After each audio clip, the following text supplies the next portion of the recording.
Hi guys, welcome to 2020 Vision for Producers. I'm so happy to be doing this series.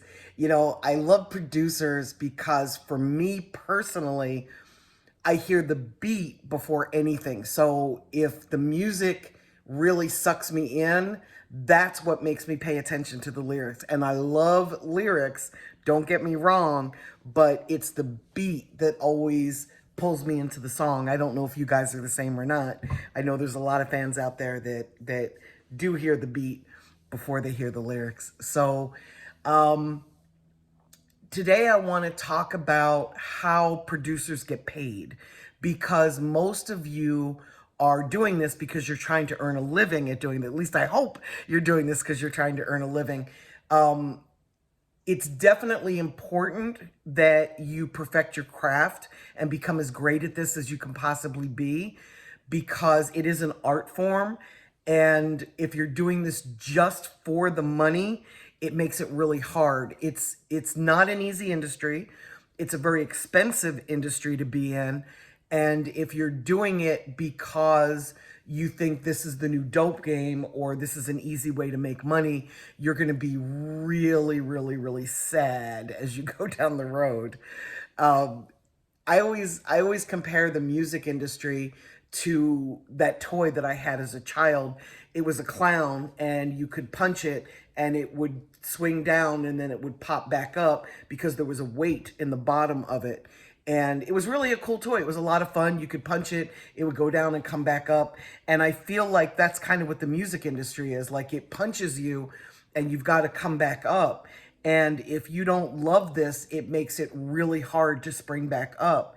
And my love for hip hop and for what I do is what has gotten me through a lot of really, really difficult times in the music industry. And I hope that you find the same for yourself, that if and when you hit a difficult time, it's the love of the music that you're making that's going to get you through it. That's why I'm saying, like, if you're just doing this for money, there's just better ways to make money. You may be sadly disappointed. So the way that producers make money, there's a bunch of ways that producers make money, but it's mostly from streaming revenue. It's mostly from publishing revenue. Of course, there's sync fees, and I'm going to explain each of these in detail in a different video. But what I want to cover today is the initial money that you make as a producer, because when you agree to do a song for someone, very, very often there's an advance involved. And that advance is not just free money. It's not a rate necessarily that somebody pays you for your song. It's really an advance against your royalties. So if you're selling an exclusive beat to someone and they are giving you $1,000 or $500 or $5,000 or $25,000, that amount that they're giving you is not a flat rate. The amount that they're giving you is an advance against your royalties. So that means if they're advancing you $5,000, for example, if they're paying you $5,000 for the beat, it means that $5,000 is the advance against the royalties that are going to come in for that song down the road after all of the expenses are recouped. So it could very possibly be the only money that you're going to get.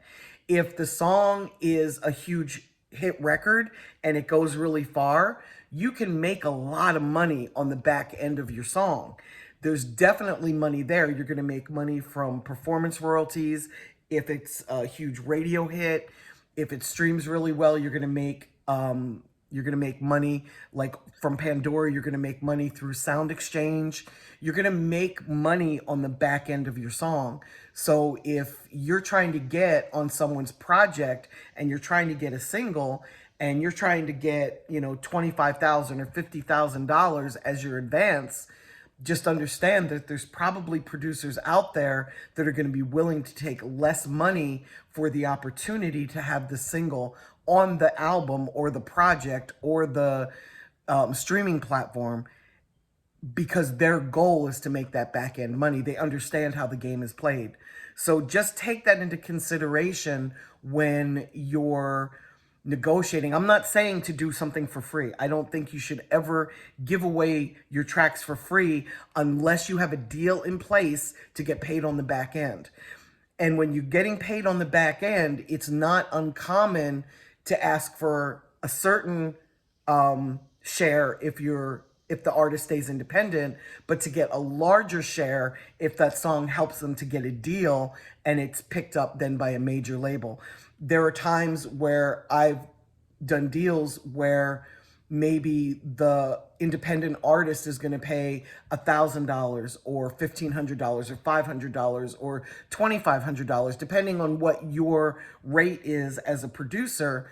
They're going to pay a smaller fee because they're independent, and they'd rather put their money into marketing and promotion to build the song to become a bigger song, to get more streaming revenue, to get more sync fees, to get more show money, just to get more money for the artist that's on the track. And then as a major label sees that song moving and wants to do a deal, kind of like Lil Nas X, right? What he did with his song on TikTok, it put him on the map, and then they went back and renegotiated the deal. They renegotiated that deal because it was a lease. It was not an exclusive track. But irregardless, you should have a deal in place where if a major label comes along and has a bigger budget, then you should be paid more money for that track. And you can put that into an agreement today before the artist has a major deal. It's sort of like saying, when you get more money, I get more money too as a producer. And there's nothing wrong with that. I automatically do that when negotiating deals for my clients, because I know that if somebody makes a hit record and they're not paid properly, when it comes time to make more music for that artist, and there's usually some magic that happens there when a track is really successful, you want to go back to that producer and try to recreate that magic, at least get a second single, right? Or a third single. And at that point, that producer's so salty because they feel a little cheated because they weren't paid properly.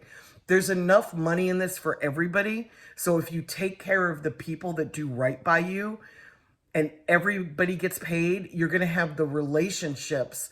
And that's going to be a topic of another video that I make, because relationships are so important in this industry.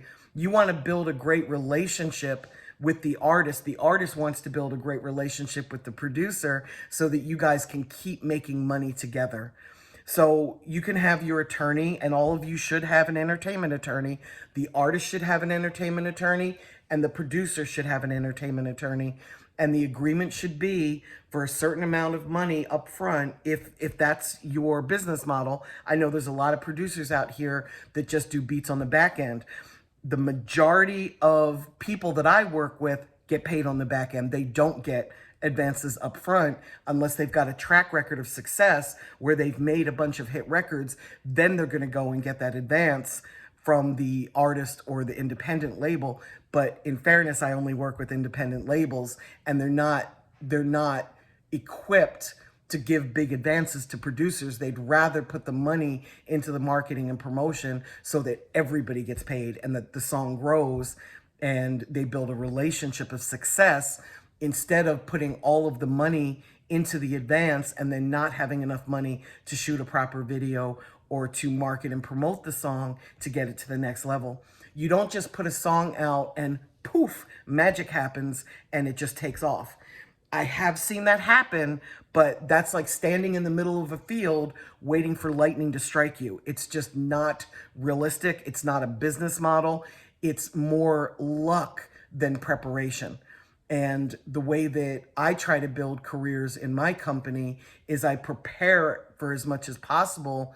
I still hope for luck, because luck is where opportunity meets preparedness, but I don't depend on luck. I don't just put it out and do this, hoping that fans are going to share a song with each other. It doesn't happen that way. You still have to have a budget. And most people that are independent don't have unlimited budgets. Most major labels don't have unlimited budgets either. But just bear in mind that when you're taking money for a track, it is an advance, and it's an advance against your royalties. So it's just a matter of whether you believe in that artist enough where you want to get the money today because you don't think it's going to go anywhere, or you're willing to wait until the song blows up a little bit to get that back end. And again, you can work a deal where you get a larger fee from a situation if the artist gets signed or gets picked up by a major label. You can then get a larger advance and a larger share of the back end, but you negotiate that before any of that happens, because once a major label steps in, they're going to step in with their attorneys and they're going to try to get it as cheaply as possible. So if you work a deal ahead, there isn't much they can do but just fulfill that contract. So guys, think about all of the consequences. If you feel like your song can really take off, don't hit the artist over the head for a huge advance in the beginning. Try to get as much of it as you can on the back end. And you're even able to get more on the back end because you're willing to wait and you're willing to take the risk of success with the artist. But just make sure that they've got a budget to market and promote, because if they don't, the song's probably not going to live up to its potential. Okay, guys, thanks for tuning in. You will see one of these every day. You will see this exact episode on my IGTV all day for the next 24 hours. And then it will live on in infamy on my YouTube channel, which is youtube.com/thisiswendyday. Go and check out the YouTube channel if you've missed the last 2 episodes of this. And then also check out all of the other educational stuff that I've got on my YouTube channel. And use this as a starting point. Go and do research. See what other people have to say about production and producers. You're especially going to need to do that when I start talking about exclusive beats and leased beats, because I have a very different perspective than other people in the marketplace. Okay, guys, talk to you soon. Bye.